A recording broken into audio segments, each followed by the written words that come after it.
welcome to this webinar jointly hosted by Asian Confluence and AI DIA. Um, and the subject of this webinar is how our respective nations, Bangladesh, India, and Nepal, together, how we are dealing with this pandemic during and post. Uh, Obviously, we are a very compact region put together, and it occupies. We have a very popular, tight population. It's a region of many resources, land borders. We share a lot of land borders, and we also have BIN has achieved their seamless movement of goods and people possible now through the motor vehicles agreement, which was part of the BBIN motor vehicles agreement. So this is a very topical and very timely initiative, I think, and thank you for the panelists to come on board. May I just make a short introduction to each of our esteemed panelists, and also make an introduction to ask our observers to introduce themselves. The format of this program will be, we will go through a short round of panel discussion, and following that we will open up for a few questions so that we can have more of a conversation format with some of the observers, and then we can come back for some closing remarks by each of the panelists. And I'll moderate the panel with your cooperation. So we are very happy to have, I will cite the names in the order that the title is BIN. So from Bangladesh, we have Professor Dr. Imran Rahman. He is Dean of the Business at the University of Liberal Arts, ULAB, and the former Vice Chancellor of ULAB. He is one of the directors of the Sonali Investment Group, and he also plays the guitar. So you have many dimensions, you know, both the business, cultural, and political, and so many other economics. So welcome to this panel. I'm very glad to have you on board. Thank you. Pleasure to be here. We have Dr. Dattesh Prabhu Parulekar. He is an assistant professor at the Goa National University at the Department of International Relations, and a foreign policy spokesman for the BJP in India. He has completed his PhD from Johns Hopkins University, and we are really happy to have you on board, Dr. Parulekar. Looking forward to hearing your views. We also have from Nepal, Mr. Ganesh Shah. He's a member of the advisory board of AIDIA and a former minister of Science and Technology and Environment, and a standing committee of the Nepal Communist Party. And my name is Sabyasachi Dutta.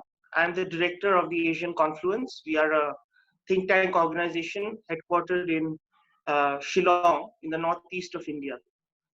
So geographically, amongst all of us, we occupy a very tight geography. And maybe on that note, may I ask the first question before that, maybe I think we can ask the observers to introduce themselves so that we know who is on board. Can we have a quick introduction by the observers? Hello, everyone. Can you hear me? Am I loud? Yes. Yes. Yeah. Good evening, everyone. I'm Arnab Ganguly. I am presently heading the Kolkata chapter of CUTS, and I'm looking forward to a great discussion on this. Thank you, Arnab. Thank you.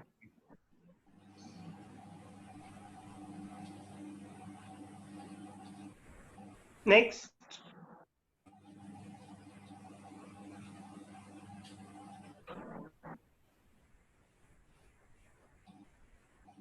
Political Science, Boroland University, Assam.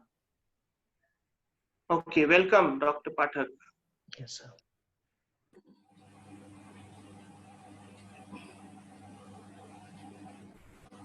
Of course, I'm joined by my colleague, Sayandeep Chattopadhyay, who is a Senior Research Associate at the Asian Confluence. And I can see the name of Sayantan Sengupta, who is also from the Bengal Chamber of Commerce. Right?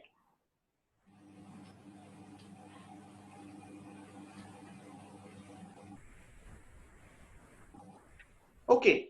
So, on that note, may I just make a few opening points and ask your interventions as we go. First of all, Bangladesh, India, Nepal, together in this part of the world, we have a large number of we have a large level of poverty. And what do you think is the impact in the respective countries in terms of the impact of COVID-19 on the poverty in our respective countries, especially the regions where it particularly meets, in the eastern part, probably in India, and where we share our common borders? And where do you see, how do we see BIN cooperation as a regional grouping in dealing with the impacts of the poverty that would result from this great challenge that we all together face? I would request each of the panelists maybe to comment on this as a starting note. So over to you, Dr. Rahman, to start with. Thank you, Mr. Dutta. Can I call you Sabyasachi? Please. Okay, it's a nice name, nice Bangla name. Well, I think the situation is similar regarding the impact of on poverty. India, Bangladesh, Nepal, and other South Asian countries. I was reading a report in the news the other day that, apparently before the COVID lockdown, there were about 35 million people who would need some kind of food aid because their daily earnings had disappeared and they are in danger of not having food on the table. But apparently because of the lockdown and following that, another 10 to 15 million have been added to that. So now we have about 55 million people who need to be fed. And these are, daily earners across various sectors. And I'm not even talking about the small businesses or micro businesses. I'm talking mainly about the self-employed or those who are on a daily basis in the construction side, in farming, in so many street vendors, etc. So they're extremely vulnerable.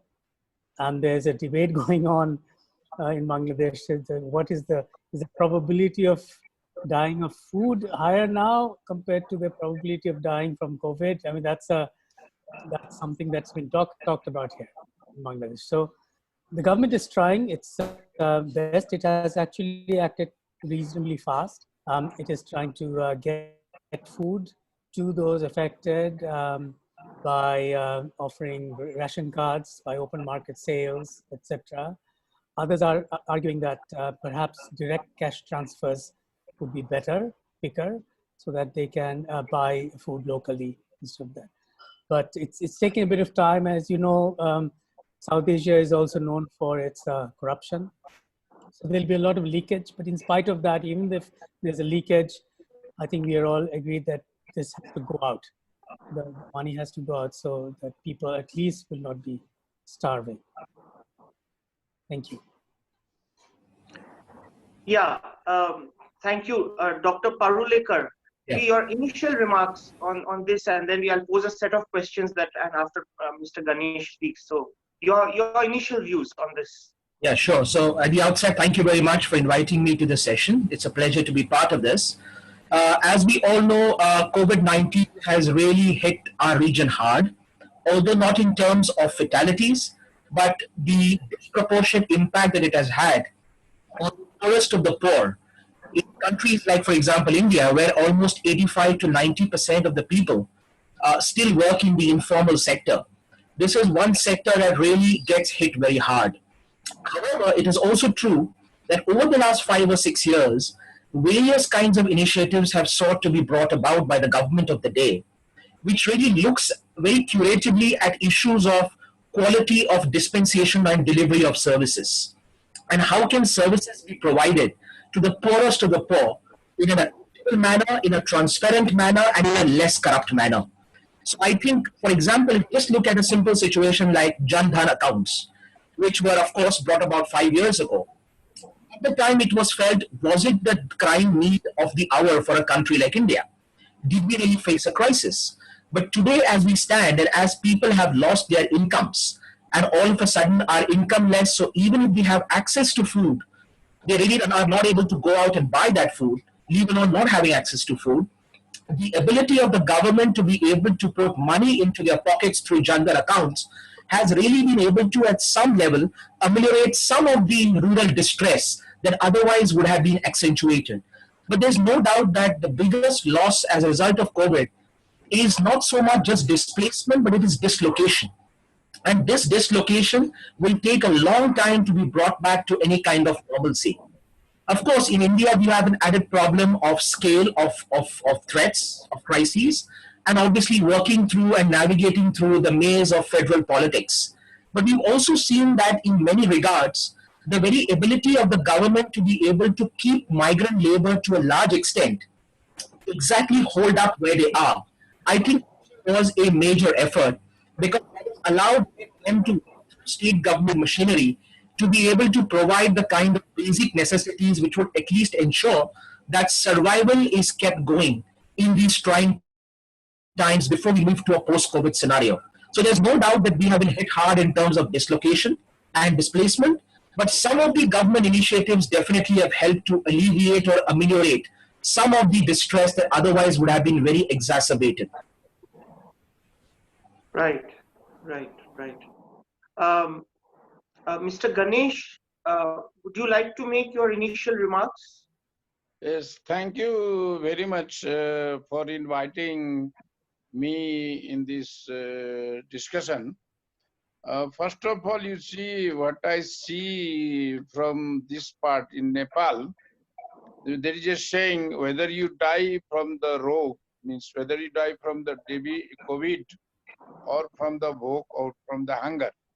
So the poor people who are having a very informal work within the country, basically in the construction sector or dirty works, and the people who have been working abroad, even in the neighboring country, India and the other country. So poor people don't have any options, you see, of earning, and only they are dependent on the small relief materials who are distributed in the villages, and there is also some political, what do you say, deficiency, you see, or political, you see, they say some political party is near there, they'll get, somebody doesn't get, you see. So this COVID has put a big issues for every country, how to deal post-COVID issue, and especially for the poor people, you see, the people who are living below the poverty line, and that there is a lot of unemployment generated due to that within the country. And as you know that near about 50 lakhs plus Nepalese are working abroad, India and other Middle East country. So these poor people earning is also closed, and so they have also fear. Not only that even when they come back to the country, they will not have the opportunity to get any job. So the joblessness or unemployment may be the biggest toughest problem, for which the poor will be the biggest hardly hit, I think. And this is my first initial remark. Thank you. Yeah, thank you so much. Which would bring me to request each of you now to sort of elaborate and share your viewpoints on what kind of cooperation amongst the BIN countries can be done to obviously we have a country specific issues. The state governments and the federal governments of each of the nations are working on them at a national level. But at a BIN level, because we share so many migrant workers, we share common resources, we share land borders, which are now closed, it has hit the supply chain in various forms, various sectors. Migrant workers there are a lot of people who share this geography as migrant workers who travel through this region, or migrate through this region. So all of that said, and that you all so much appreciate, what kind of cooperation among the BIN countries to deal with the immediate impact of COVID, dealing with the pandemic itself, and the post-COVID recovery? Do you see happening? What would be, for example, the low-hanging fruits? Could there be use of low-hanging, not fruits, the low-hanging rungs of the ladder to recovery, I would say? What could be possible gaps that need to be addressed at various levels? So, please take about 5 to 7 minutes each, and please share your views on what kind of cooperation do you see ideally that could be happening amongst the BIN countries at a regional level. Over to you, Professor Rahman. Thank you. Well, it depends on, I think one of the questions I got was particularly focusing on the, how the cooperation between the three countries can somehow help, particularly the vulnerable workers, those who are the day laborers, the daily income earners. I'm not very sure what can be done for them in terms of cooperation, apart from learning from how each other countries are helping these sectors. There's a great deal of learning to be done instead of us trying to reinvent the wheels, because there's so much commonality between the India, Bangladesh, and Nepal in terms of social structures, in terms of the density of population, in terms of the city and rural kind of dispersion of population and the migration between the two. So I think there is a lot to be learned. In Bangladesh, most of the sort of action is taken at the government level. If there is some informal collaboration between the government and the other stakeholders, that would be good. Not that I'm aware that's happening a lot, but that would be interesting. For example, we'd like to know how in India, one thing that Dr. Parulekar mentioned about how India has pretty much advanced in its ability to get money from the government to those who need it.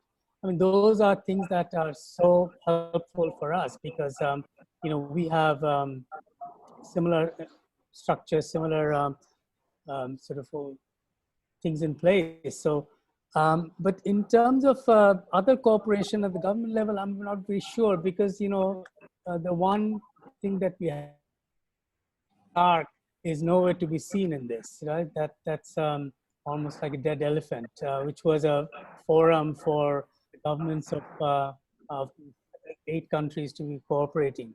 So, but I'm sure at the institution level or company to company level, I'm sure there is cooperation. For example, there's so many trading relationships, so many Indian engineers and Indian businesses are working in projects in Bangladesh. So at that level, I would imagine there's a lot of cooperation and collaboration happening.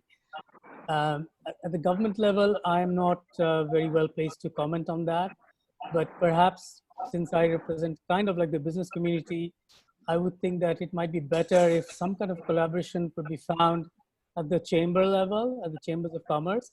I'm sure they're already talking to each other, And that's where, we can put our heads together and try and see, whether can we help each other, particularly in the post-COVID, uh, post-lockdown, trying to revive the economy. What is it that we can do to help each other in terms of maybe greater trade, in terms of, well, we don't have a lot of formal migrants between Bangladesh, India, and Nepal, but in other areas, I think we could take it down at sectoral level and try and, maybe ADA could and Asian Influence can work together and try to get these chambers and other trade associations to be talking to each other. Basically, that's my kind of level that I can think of at this moment, since I've not been really thinking of this point a hell of a lot. But over to you, Sabyasachi. Dr. Parulekar, maybe you could also elaborate on the possible areas of cooperation that BIN countries could do, and I'll make a special reference to our Prime Minister Modiji's call to the SAARC nations to collaborate. There's a COVID-19 fund which has started. I think the move has been appreciated across South Asia. But coming to BIN forms one of the core building blocks of SAARC. And it could set maybe a model for how cooperation can happen. Given that we have seamless borders, the border movements there are ratified agreements for seamless movement of goods and people across our borders, and we share a large number of migrant workers in the region. So your views, and you could also include other sectors of cooperation, such as more traditional ones, such as energy or other areas, which could be thought of, to be one basket of portfolio of areas of cooperation as you see them unfolding in the times to come, both immediate and not so immediate. Right. So, I mean, initially, let's accept the fact that we three countries form part of a region that is closely knit and densely populated. And the fact that we are closely knit and densely populated in geographical terms also means that our territorial borders are not to be seen only as boundaries, but they are to be seen as frontiers of economic opportunity. And that's why, as we talk about cooperation, rather than getting into extended areas of agreement, many of which may not be practical to be operationalized either now or in the foreseeable future, there's a need to look at what urgently can actually tick. Now, just to give an example, with the MVA having now been, the protocol having now been ratified, and the fact that we are moving now into operationalizing of the motor vehicles agreement, there is an urgent need for the customs on all sides to be sensitized to come up with efficient procedures, which can not just cut the time, but can also cut transaction cost. Because more often than not, no matter what the protocols may be signed, companies at the grassroots level face these challenges. I mean, just a couple of days ago, you had hundreds and hundreds of Indian trucks which were stuck on the Bengal side of the India-Bangladesh border. They were essentially carrying fruits and groceries from agrarian farmers as far as Maharashtra, stuck because of certain customs dealings in the current context. It required a political intervention on the Indian side, right up to the level of the commerce minister, who had to call to see that these trucks make their way across the border. Now, I can fully understand the current situation. This is an extraordinary situation, and health issues are taking predominance. But this should not become a lingering issue as we move along. And there is an urgent need in terms of real cooperation for the customs bodies and the customs agencies on all sides to be able to meet and to be able to see how they can come up with effective procedures. There is also the need to look at areas that make an immediate difference to us on both sides. For example, agriculture remains one of the mainstay areas that we must focus on, and that's why the commerce ministers, probably of these three countries, will have to convene either at their level or the level of technical secretaries to see whether there can be any kind of redrawing of the preferential goods list that already exists between India, Nepal, and Bangladesh, to see whether certain more goods can be brought in. Because let's face it, the trade balance is very much weighted in favor of India. And in current situations, it could only accentuate as our smaller neighbors would need many more goods from India. So there is a need to make at this time trade to be at least a little more fairer, a little more balanced, so that the smaller neighbors don't feel that they are losing out further in these times of stress. But I would take it a little beyond that, and I would join the professor from Bangladesh who even talked about. I think what we need in South Asia is really a lot of vibrant time sharing. I believe that the JAM trinity, which is Jandhan, Aadhaar, and the mobile telephony combination, that has worked so well in India over the last 5-6 years under the leadership of Prime Minister Modi, is something I'm sure our smaller friendly neighbors can very much embrace. And this would be the right time for India to be able to put across not just views on this, but to actually put abroad operational practices of how to bring about such things. Because as was said, we have common problems. We have issues of corruption, leakage of resources, of decentralized governance creating its own issues. So this could be a very, very important sector. I also believe that something like Ayushman Bharat, which again was a very, very important health scheme that the Prime Minister brought out early last year, and this actually provides a lot of low-cost, competitive, critical healthcare to our poor people. This is something that matters not just to Indians but also to people in Bangladesh and people in Nepal. So, in terms of economic cooperation, to look at how we can actually get information sharing, we can get best practices sharing, so that actually countries can then take these examples and curate them to meet their own specific context. And that, I believe, is a very, very important aspect. In fact, when the Prime Minister very long back spoke about from highways to highways, this was back when when he addressed South Asian leaders at the beginning of his first term. I think it's an important point that when he said highways to highways, we're essentially moving beyond just physical infrastructure, which everyone knows is an absolute no-brainer. We need to move beyond physical infrastructure into infrastructure. That's where COVID-19, I think, is putting the spotlight for national policy makers and governance makers to take a long, hard look at social infrastructure. Because going forward, we all realize that we don't know whether we are even out of COVID right now, or we are actually, the worst is ahead of us. But most scientists and epidemiologists accept that COVID will be with us for some time to come. And there are others who believe that it may come back year after year. Obviously, this could be a very good opportunity for us to make healthcare diplomacy a central pillar. It's not just about society, it's about economics as well. And here, see what best fits us so that we can provide at least good quality healthcare over the next few years to our citizens, which anyway can also help us with the issue of human security, which is something that we've talked about in the South Asian context a lot. And honest, countries like Bangladesh in particular have over the last years doing quite well, admirably well in the whole area of human development.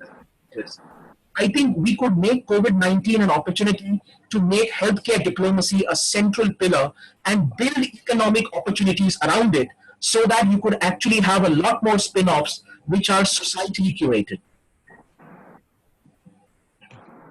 Yeah, thank you so much. I think that that was a very, very pragmatic set of ideas that you pointed out too. Some of the schemes that are working here in India could be extended, and mutual sharings, and of course health as a center point of regional collaboration and diplomacy in the region. Um, Mr. Ganesh, may I now request you to share your views on how BIM cooperation as a whole can, take us forward in times to come. Okay, thank you. I think for the BIN, First and foremost, I think Dr. Parulekar, I just told that I think first it should be the agriculture, because I've told in the initial opening also, there people die or suffer either from the rogue, disease, or from the bhog. So the hunger people is the biggest issue. So first of all, to address that nobody leaves empty stomach, everybody is properly fed. The agriculture sector has to be taken as a first priority. And for the agriculture between all three countries, I think from Nepal that water sector's management has to be the very in the center, because unless and otherwise you don't manage the water of the Himalayas, where the you see we think near about that 70 to 80 million populations is living on the Himalayas water, you see. So for the food, we have to manage the water. And with the COVID concept also, you see that in every first advertisement or precaution, they are talking about the hand washing. So another issue will be the water, need of the water. Wash, yes, wash is necessary, but where is the water? So water resource management will be the one of the biggest field of cooperation, I think, in these three countries. If you can manage water in Nepal or India, then you can do the agriculture issue, drinking water issues, even the groundwater recharge. So second issue after the agriculture comes what I call it the water resources management. See, for all these countries where you are not having the flood, as you so you know how to manage the floods, how to manage the because due to the climate change, how the weathers are changing. So second field of cooperation, I think, is the water resource management. And third is, as Parulekar has said, that I've been thinking this, these COVID had shown that we have a very poor health structures, and especially the use of the technology in the science and technology for the health sector. So what I see, there is a need of the scientific and technical cooperation in the field of all these things: agriculture, water resources, and the health. And lastly, one thing is that we must not forget that the world is moving toward the fourth stage of industrialization. Everything is going digitally, of which we are using now. So you have to use all this technology for our education. So the coming generation, our children who are in the villages should not be deprived by the education. So these are the things where we have to do. And as initially, as we told that India has taken the initiative of the SAARC countries. And in the SAARC countries, this BIN is very near, because all we share only the border, and there as Professor Parulekar ji has told that we need a preferable trade agreement also. Trade and transit is also very, very important for the coming days, because we will be talking all the time, with the cross border selling. No, especially for the COVID lockdown, it's one thing.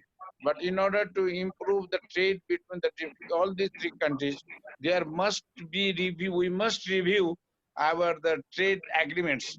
This should also be reviewed, and it should be updated, or it should be now more what the poor people need, so that you can address the issues of the poor people. That much I would like to say now. Yes, thank you, Mr. Shah. This is such an important subject that you pointed out about water. Water, agriculture, and health, they are so closely linked and can be enablers for so many other areas of cooperation. I think we will open up the floor to a few questions, and then I think we'll come back with those comments and maybe a few other, and then we can have one more round of short interventions from each of you. So may I request any of the observers to place your questions? Is there anybody? Can I start? Yes. So I don't have a question in general, but rather I would like to, underline certain facts.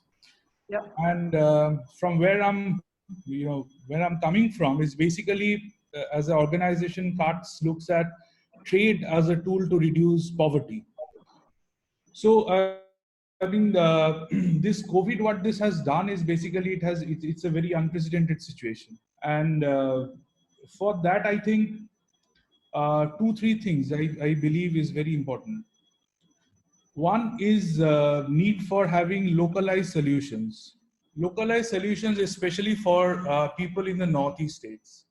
Because if we look at distant villages, especially those border areas bordering India and Bangladesh, those villages in fact lack their access to the to nearest cities for basic commodities. And in such situation, the border huts can play a very important role. As of now, government of India and Bangladesh, they are in the discussion of stepping up the number of border huts, and so that is extremely important. And one should also look at how to you upgrade the border huts, not only just to exchange certain commodities, but rather how those border huts can help in boosting the local economy. In fact, whether it can help in trading handicrafts, local agricultural items, all those things. So that is something one has to look at.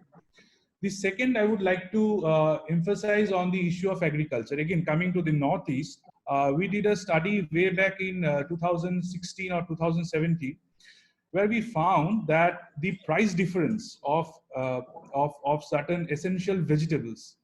We took 4 vegetables, mainly green chilies, potato, tomato, and eggplant with brinjal, and we found that the price in Tripura, it's almost 42% higher than the prices in Bangladesh. The nearest market is Brahmanbaria. So that is the kind of difference. Trade cannot take place because there are certain import restrictions on potato. So, it requires advance authorization and all those stuff. For certain vegetables also, there were certain port restrictions which restricted trade. So I think those things had to be looked at post this thing, because if you're looking at agriculture, we are looking at bulk of the poorest of the poor. Right. Do you have any particular question, Kats, Arnab, for any of the panelists? No, I don't have a question. Very points very well taken, and I think the issue of border trade rules and the codes of trading are also was flagged. Anybody else has a question? Yes, Professor Pathak. Yes, I have a question to Professor Parulekar. Sir, when you coined the term healthcare diplomacy, I like it very much, and I think it's the right time that India should pursue that policy of healthcare diplomacy. But don't you think that we are far behind China in this context? Because they are producing cheap, even this kit also, PPE, rather. So, but definitely there is a chance that yes, India can become a world leader in this very cheap healthcare facilities. So, how do you see these issues from the perspective of the government of India? Yeah, okay. Thank you, Dr. Pathak. Actually, as I said, COVID-19 has really... Professor Parulekar, maybe we can just complete the questions, and I'll just come to you with all of that. I have one question for you. So, anybody else would like a question, maybe, or we can go back to the panelists? Can I ask you a question, please? Yes, please. Oh, one more question. Okay. Yeah, I mean, it's the only question. Yes. So, so it's basically, what we are looking at is also a major shift in the global supply chains, the global value chains. Yeah. It's going to be, change a lot. And given that in the context, we are also talking about concepts like Internet of Things. We are talking about concepts like, localizing production and, monitoring by people. We are talking about Industrial Revolution 4.0, IR 4.0. So given all those things, in any ways, poverty is going to increase because some people will be left unskilled. So, in this helm of things, how do how the government of India, the government of Bangladesh, government of Nepal, how they are looking at, uh, revising their policies, their skill development programs, etc. in this post-COVID scenario? Thank you. Okay. Any other questions? Sayandeep, do you have a question?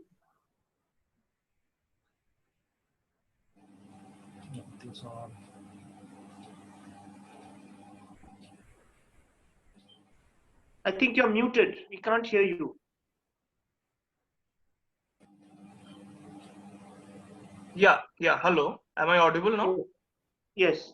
Yes. So I have a general question which is pointed to all the three panelists. As you know, the sub-region is very, very linked, and it's the structure of our economies are more or less similar.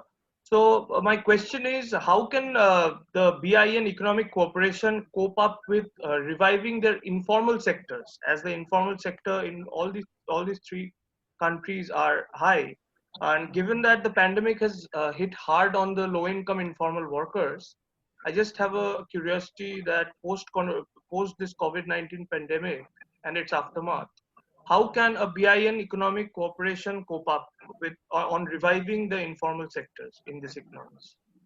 Right. Thank you. Any other questions? Okay, I think we can go back to the panelists now.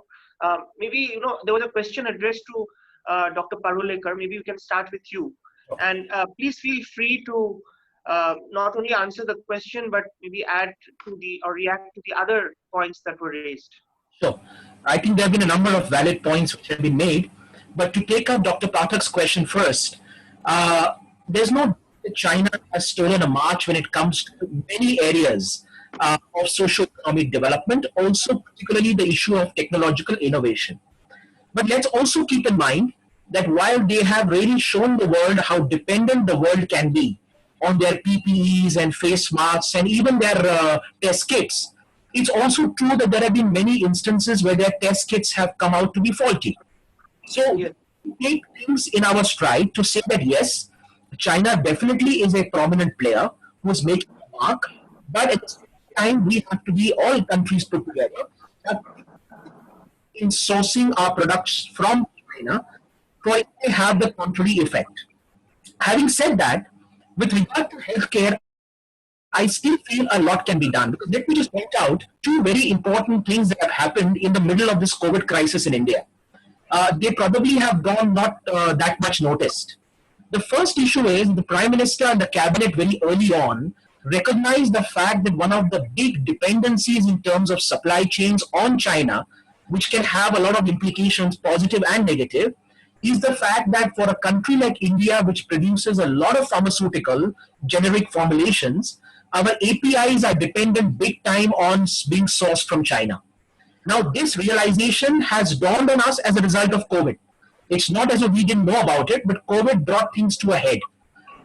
As a result of this, what has been done, the cabinet took a decision that we are putting in place a 5-year strategy, and the Prime Minister has made it very clear that over the next 5 years, we would like to work actively and consciously in bringing down the level of API dependency on China at least by half, if not more.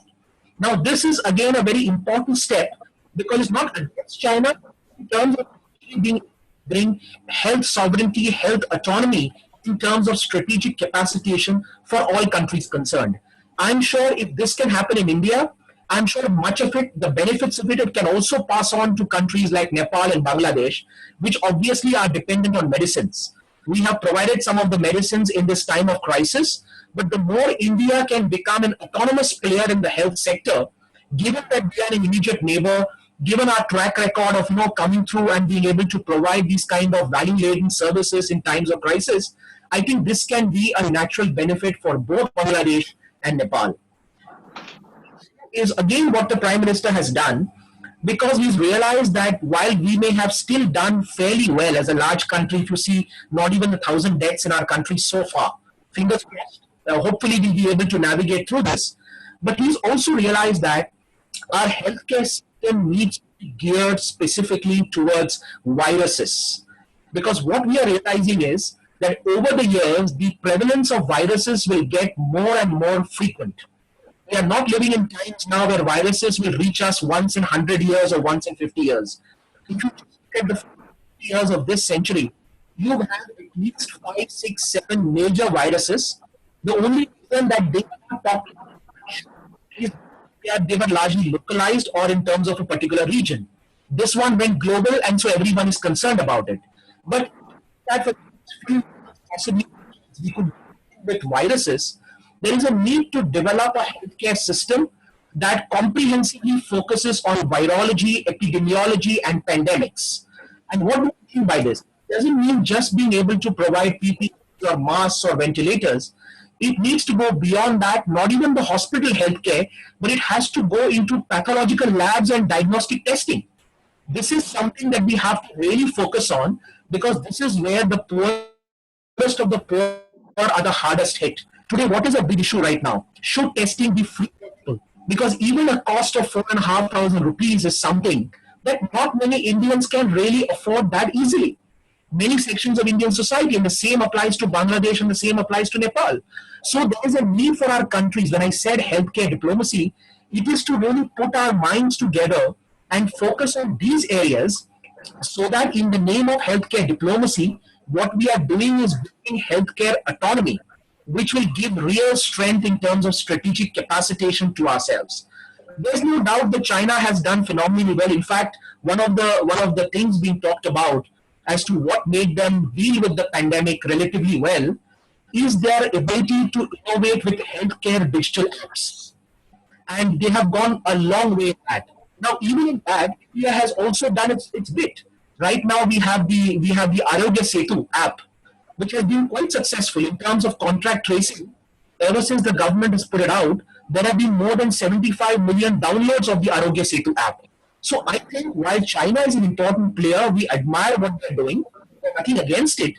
But the fact is, every country is also capable. India, Nepal, Bangladesh, and others who are interested can come together, work together to also build their own alternative options, own alternative healthcare techniques. In this, there is another option. While Ayurveda and traditional medicine may not necessarily be relevant to COVID per se, but it gives us one more opportunity now to actually make this a part of healthy living. Because we realize that in terms of what happens with the virus, the more healthier you are, the less the virus seems to affect you. How to move healthcare diplomacy just beyond product selling and transactionalism to actually making it integral to human development and human security.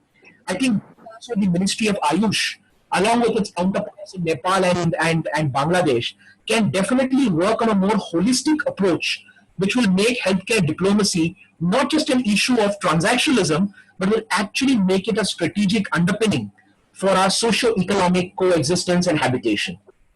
I think that is a question about that. Right. Would you like to address any of the other questions raised? Again, the issue that was talked about with regard to agriculture, I mean, I fully support that. That's where exactly I said that rather than just looking at agricultural sectors in India, Bangladesh, or Nepal, let's effectively address what Dr. Ganguly spoke about, which is essentially about border areas.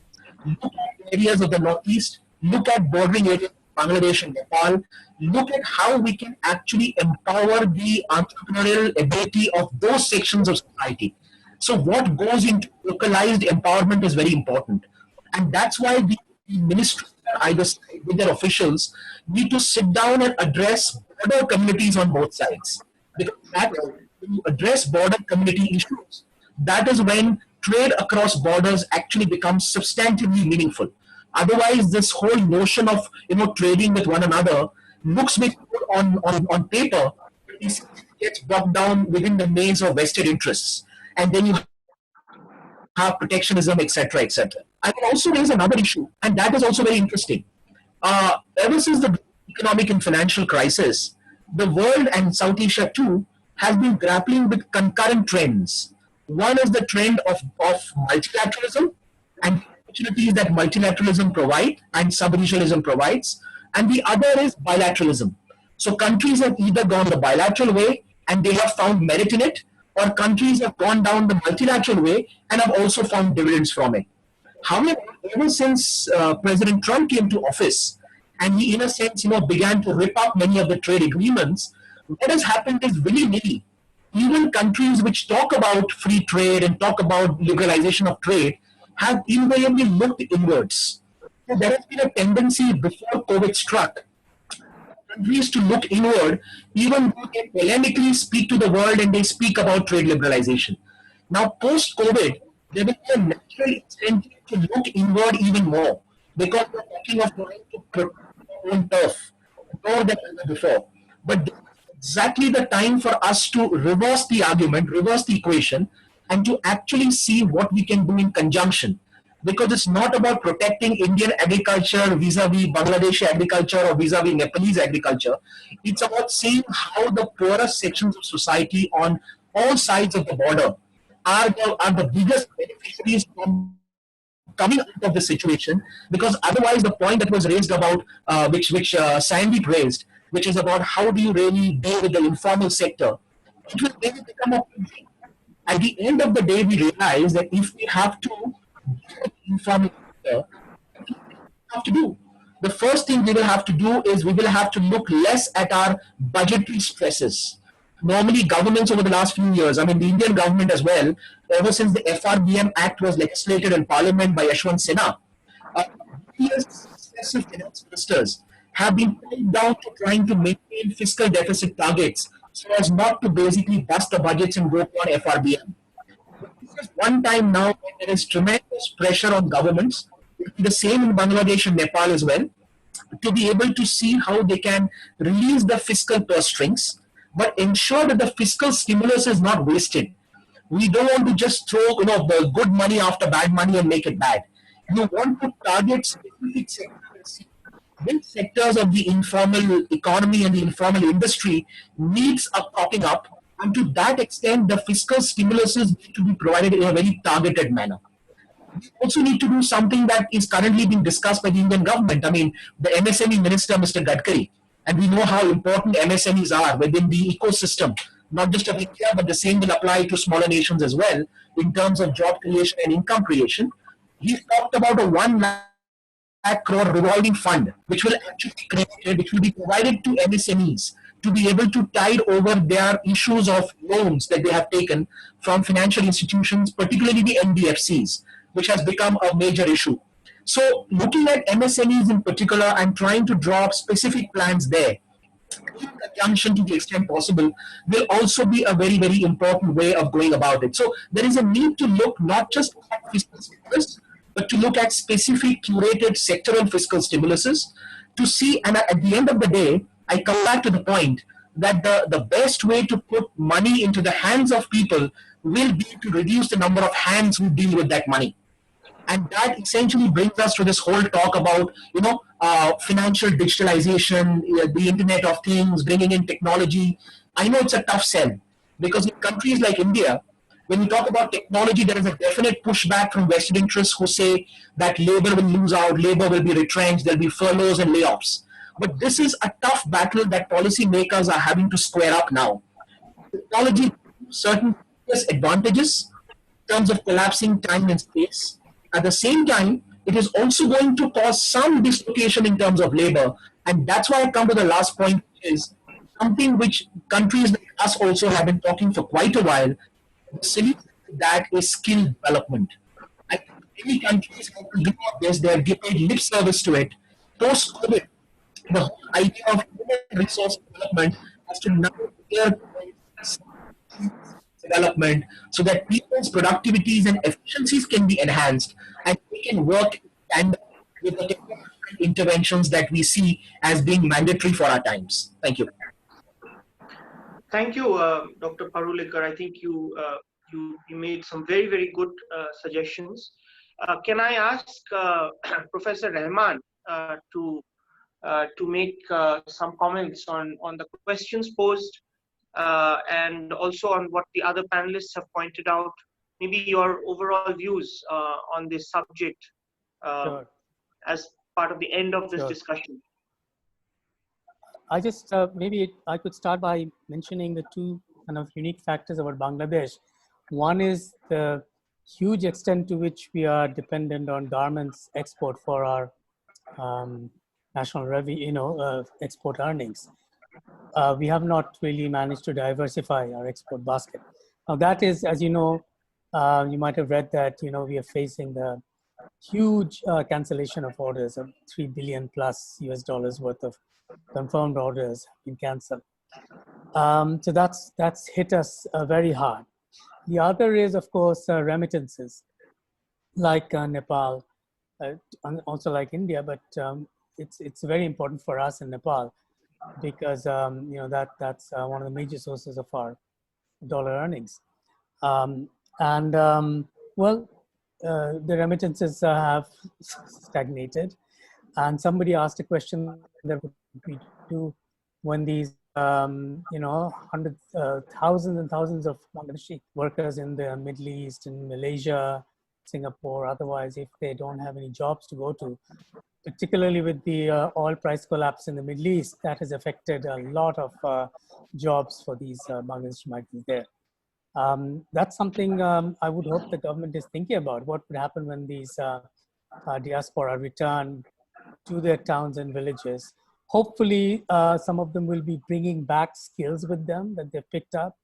So hopefully, government could think about, since job creation is going to be so difficult, at least helping them to start up businesses and other things. That's one area where the government could help them. I also wanted to mention that, for Bangladesh, India is is the largest trading partner. So many things, and Dr. Parulekar also mentioned the huge column of trucks stuck at the Nepal border. So this is our supply chain depends a lot on India for industries, for garments and other industries, for certain agricultural, for example, onions. We are so dependent on India for onions. And by the way, Ramadan has started in Bangladesh. So today is the second day of Ramadan, and the onion demand somehow increases in Ramadan, and we kind of depend on Indian exports to fill the gap. But this is perhaps a time to look at how to diversify our exports. There are markets around us. There are markets in Nepal, in Bhutan, in the 7 northeastern Indian states, which I think Dr. Arnob mentioned about the price differential between Bangladesh and, was it Agartala? Yeah, and you mentioned how well the the border huts are doing. I think the border huts are an excellent idea, but I just feel that they need to be, more investment has to be made to really make them work. And, I just feel that, from what little I know, is that you just get to this piece of land and you're given this timing, and that's it. I feel that there could be so much more focus on how to make these border huts far more effective, because it provides livelihoods to so many of the small farmers and small petty business persons in Bangladesh and in India as well. We could also look at, for example, India, Bangladesh, and Nepal sit together and make it easier for Nepal and maybe the northeastern states to access the port facilities of Bangladesh. That's something which is been talking about, but I still think there's far more efficiency to be unlocked from that aspect. So these are I hope the COVID and the challenge to get our economies back together will kind of help us focus on the real issues and get us to actually work out policies or workable arrangements, which is, we've been discussing this for years and years without really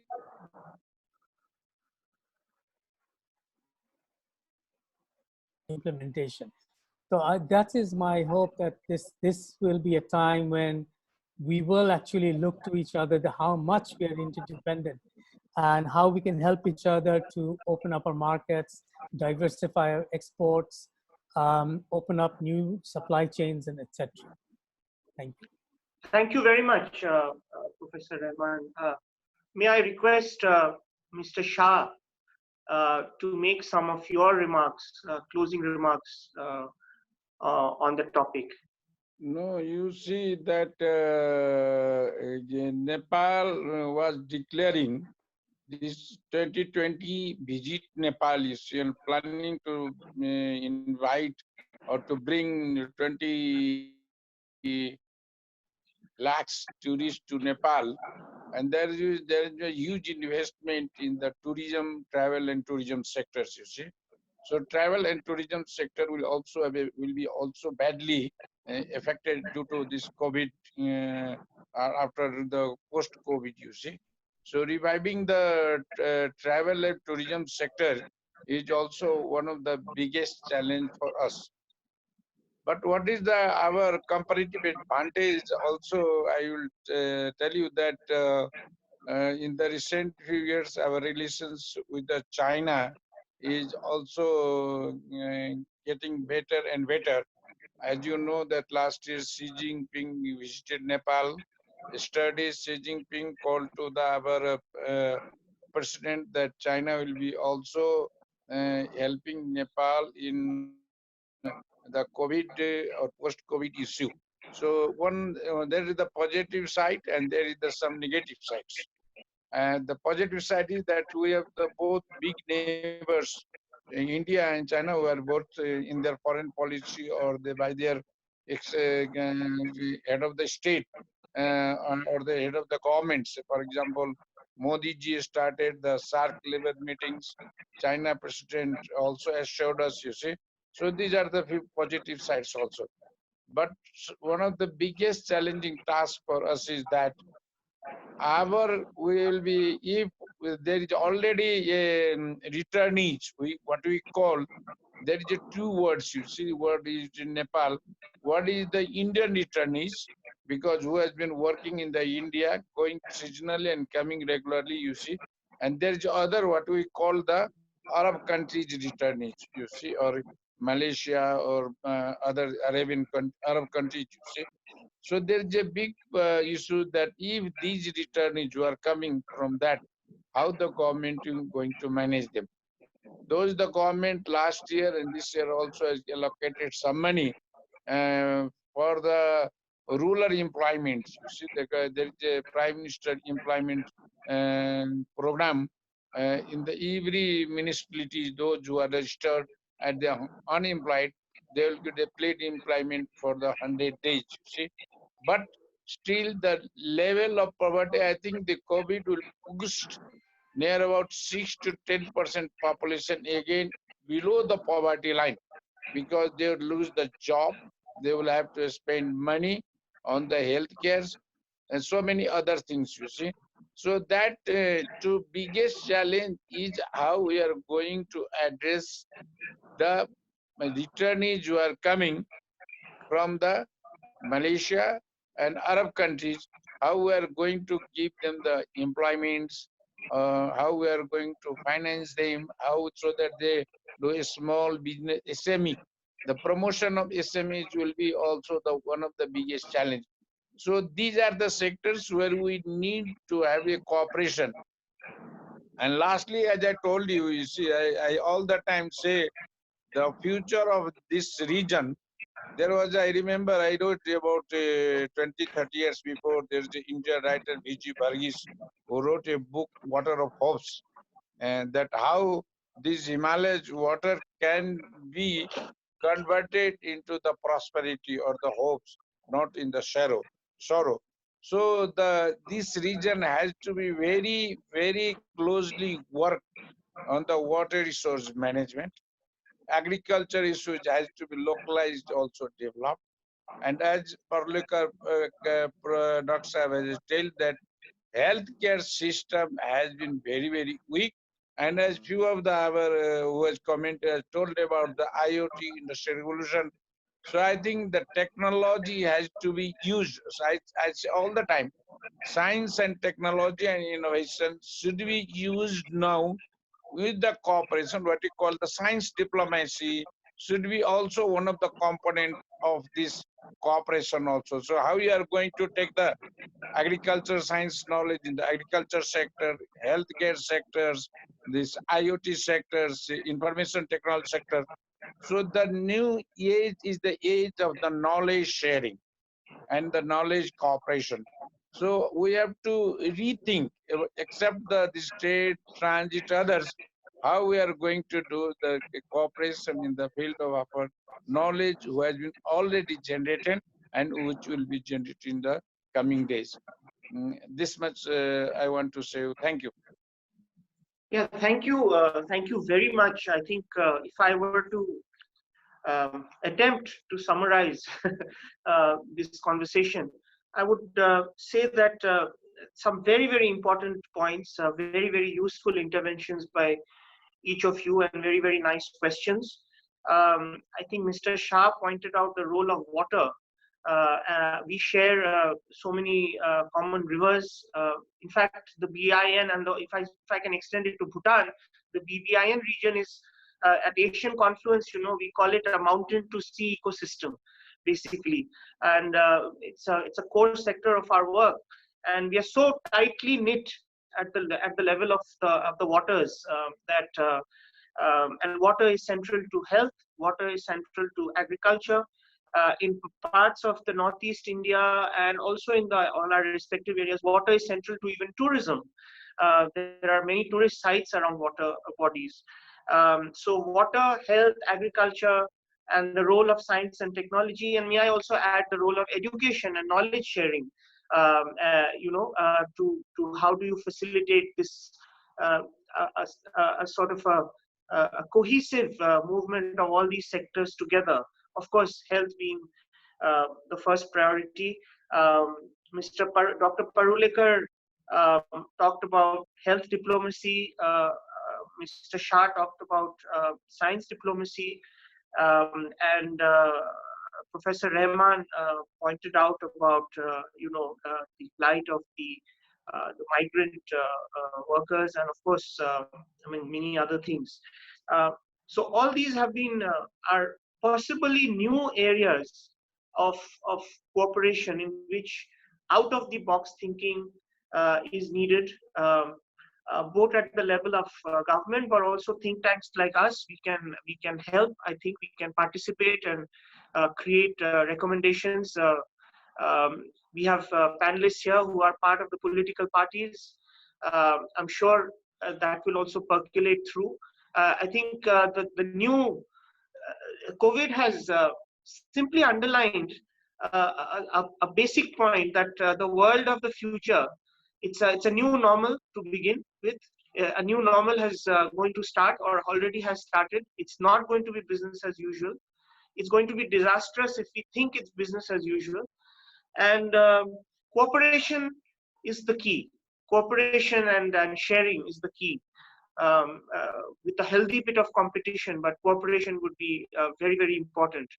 And the role of China, of course, various viewpoints were made, but also may I point out that China has also received a lot of flack in this whole COVID, because being the originator, and many of the companies worldwide have vowed to move out of manufacturing out of China. So there is that angle of lack of transparency of information, and that is also something I think. But that said, of course, China is a very, very important player in the globe and will continue to be, and we have to work together. And of course, the conventional areas of streamlining trade, transport, our custom systems, cleaning up our roads, making connectivity seamless. And of course, the digital connectivity, which Mr. Shah was talking about, is going to be so very important. And the many schemes that, for example, in India, Our Prime Minister has launched so many of these schemes. I think those could be extended. Maybe the Arogya Setu app could be also extended to the whole region. I don't know if it is already being used, but probably it's a good idea if it can be extended to the at least the BIN countries. So on that note, again, it's my honor and to thank you all for coming online on this webinar, and I hope that we can continue this process of ideation and grow a community of like-minded individuals and institutions, which can lead to complementing the policies that are made.